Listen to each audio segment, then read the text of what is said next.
Hey, it's Emma. I'm the blog author for the Binge Eating Disorder blog on HealthyPlace. And today I'm going to be talking about the experience of cycles in binge eating recovery, binge eating disorder, and eating disorders in general. It took me a long time to acknowledge how cycles and patterns repeat themselves constantly and consistently in my recovery.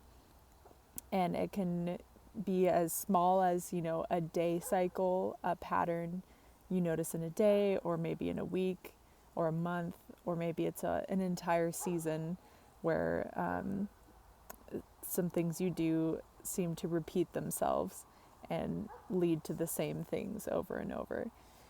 So specifically, I've been thinking about cycles because of the cycle of summer. And whenever summer comes around, I am a lot more social, a lot more active. I put myself out there a lot more.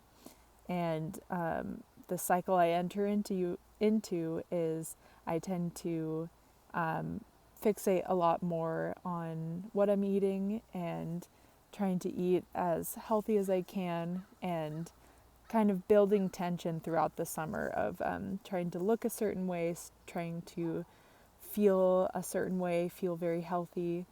I want to look beautiful, and so I fixate so much on the food that I'm eating and taking in.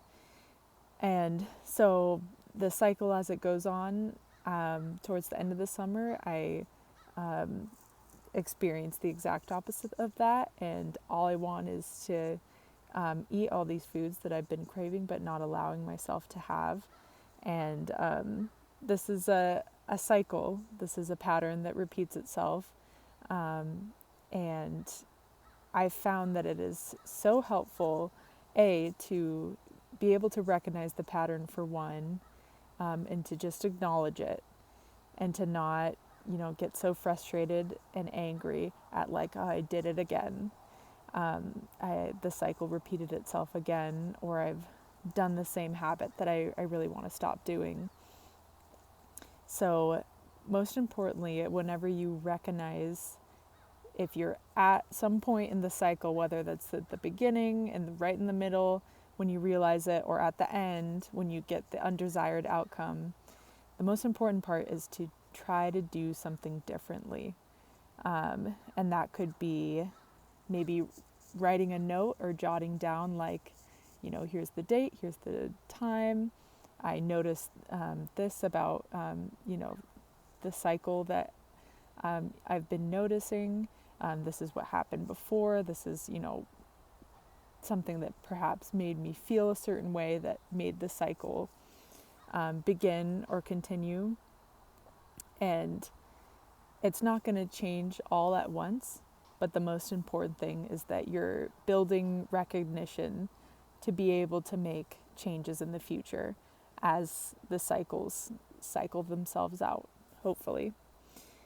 So thank you so much for listening. I hope you pay attention to your cycles, whether that's weekly cycles or more grand yearly, seasonal cycles of how these things and times of year affect eating disorder recovery, because it definitely does.